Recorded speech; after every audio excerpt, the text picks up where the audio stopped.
సమ్మెబాట పట్టి 50 రోజులు గడుస్తున్న తరుణంలో అయ్యో 50 రోజులు అయిపోయింది సమ్మెలోకి వచ్చి 2 నెలల నుంచి జీతాలు లేవే అని చెప్పేసి మొఖాలు మాడిపోయి ఉండవలసినటువంటి మన ఉద్యోగుల మొఖాలు ఈవేళ దసరా పండుగ ఎప్పుడు వస్తుందో తెలియదు కానీ 50 రోజుల ఉత్సవాలు జరుపుకుంటున్నటువంటి మన ఉద్యోగులందరికీ కూడా శిరస్సు అవసరం తెలియపరుస్తున్నాం. ఎందువల్లంటే జీతాలు లేకపోయేసరికి ఇంట్లో మనకి బాధలు తెలుసు, బయటికి రావడానికి కూడా చాలా ఇబ్బందులు ఎదురవుతుంటాయి.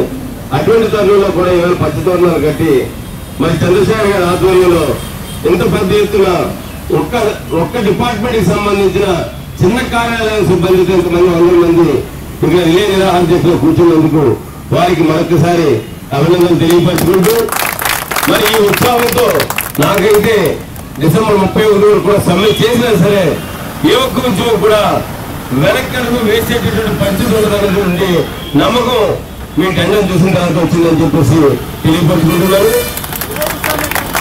అదేవిధంగా మరి నిన్న అన్ని శాఖల అసోసియేషన్స్ కూడా హైదరాబాద్ లో అసోసియేషన్ మీటింగ్ పెట్టడం జరిగింది.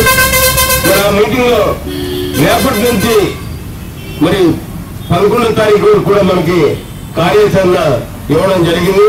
ఈ సమ్మెను ఇంకా ఉద్ధృత రూపం దాల్చాలని ఇంకా ముందుకు తీసుకెళ్లి ఈ సెగ కేంద్ర ప్రభుత్వానికి ఎప్పుడు అంటుకుంది కానీ కుర్చీల కింద నుంచి సెగ రావట్లేదు, డైరెక్ట్ గా తోలుతుంది. కానీ ఆ తగిలే పరిస్థితి తీసుకురావడానికే మరి అన్ని దాదాపుగా 160 డిపార్ట్మెంట్ల అసోసియేషన్స్ అన్ని కూడా పిలిపించి నిన్న మీటింగ్ లో తీసుకున్నటువంటి నిర్ణయాలు మరి రేపు 2వ తారీఖున అక్టోబర్ 2 కాబట్టి గాంధీ జయంతి రోజున మరి గాంధీ విగ్రహం వరకు వేల కొద్ది మన ఉద్యోగులందరూ కూడా తాలూకా స్థాయిలో కానివ్వండి, జిల్లా స్థాయిలో కానివ్వండి, రాష్ట్ర స్థాయిలో కూడా వేల కొద్ది ఉద్యోగులతో ర్యాలీలుగా తరలి వెళ్లి గాంధీ విగ్రహం దగ్గర నిరసన ప్రదర్శన చేయాలని చెప్పేసి చేస్తూ గాంధీ గారికి ఒక వినతి పత్రం సమర్పించాలని ఉద్దేశంతో రేపు ఒక కార్యక్రమం పెట్టడం జరిగింది.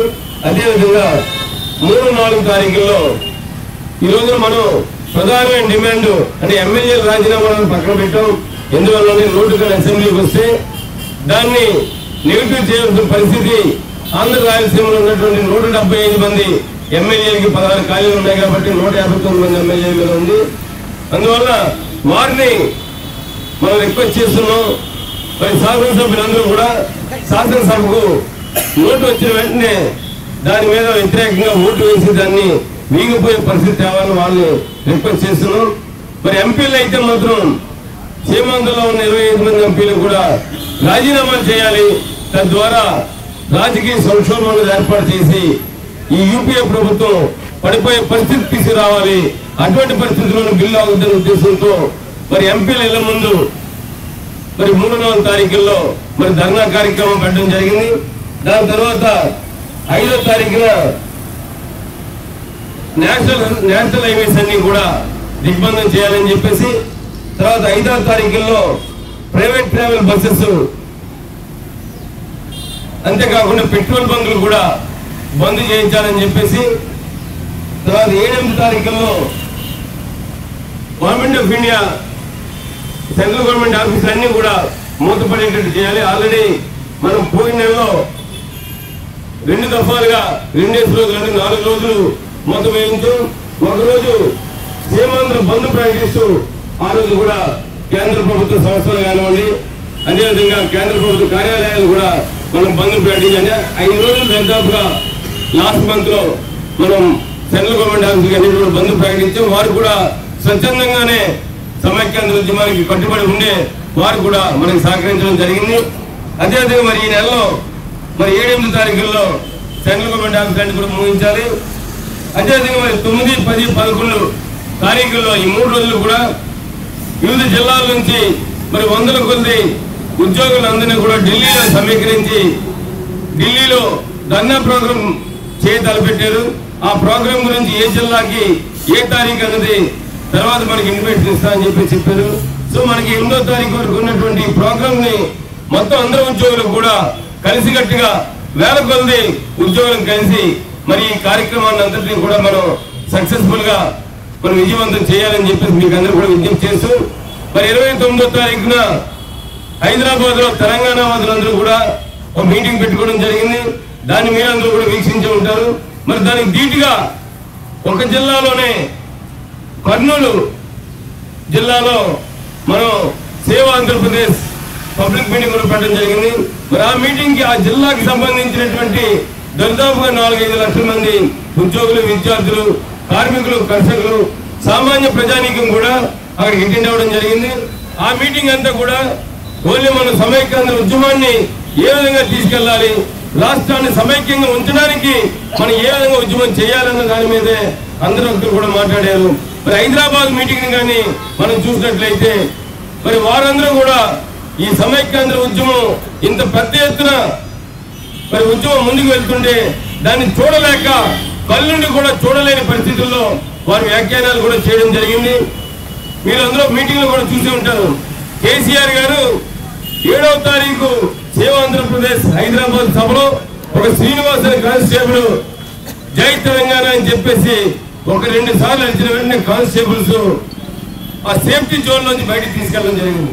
ఆ సేఫ్టీ జోన్ లోకి మనం వెళ్ళేటువంటి అవకాశం కూడా లేదు. ఆ ముందర మేము కూర్చున్నాము.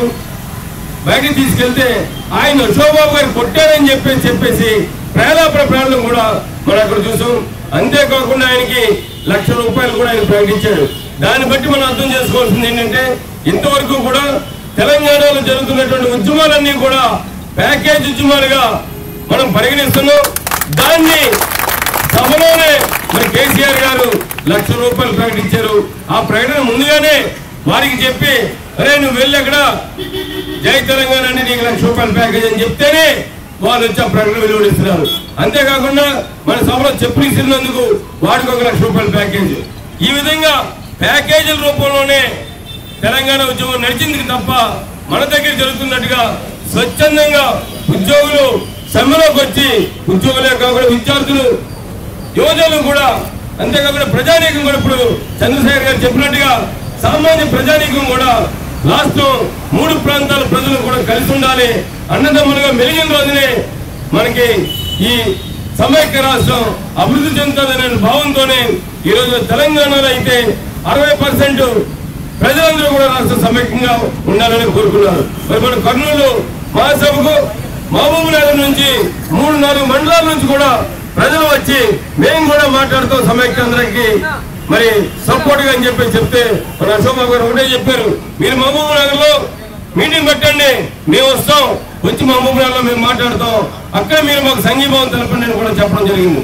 దాన్ని బట్టి మనం ఈ రోజు అర్థం చేసుకోవాల్సింది ఏంటంటే తెలంగాణలో ఉన్నటువంటి 10 జిల్లాల్లో ఉన్నటువంటి ప్రజానీకం కూడా రాష్ట్ర సమైక్యంగా ఉండాలని చెప్పేసి కోరుకుంటుంది.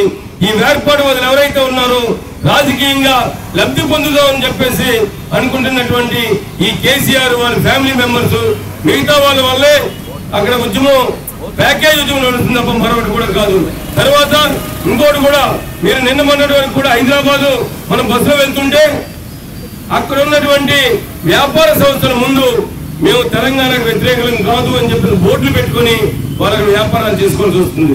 లేని పక్షంలో వాళ్ళని బెదిరించి వాళ్ళ దగ్గర ఈ రోజు కూడా ఈ ప్యాకేజీలన్నీ కూడా మన ఆంధ్ర నుంచి రాయలసీమ నుంచి మరి అక్కడికి వెళ్లి పెట్టుబడులు పెట్టి వ్యాపారాలు చేస్తున్నటువంటి ఆ వ్యాపారవేత్తల దగ్గర నుంచి డబ్బులు గుంజి వాళ్ళు ఆస్తులు పెంచుకుంటూ మిగిలిన దాంతో ఈ ప్యాకేజ్ సిస్టమ్ తోనే అక్కడ ఉద్యమం నడుస్తుంది తప్ప మళ్ళా స్వచ్ఛందంగా ఉద్యమం నడిచిన తీరలేదు.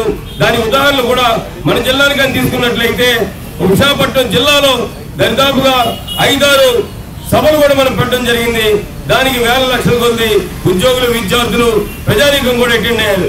అంతేకాకుండా ఒక సిటీలోనే కాకుండా మరి తాలూకా స్థాయికి వెళ్ళినట్లయితే మరి నిన్న రావికాతంలో మరి మహిళలు అయితే దాదాపుగా 3-4 మంది మహిళలు వచ్చున్నారు. అక్కడ ఉద్యోగులు చూసుకున్నట్లయితే 300-400 మించి ఉద్యోగులు ఉండరు. కానీ 2000 మంది వరకు కూడా సామాన్య మహిళా సోదరి మనులకు కూడా అటెండ్ అవ్వడం జరిగింది.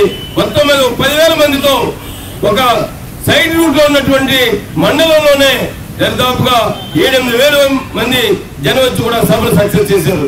అంతేకాకుండా నర్సీపట్నంలో కానివ్వండి,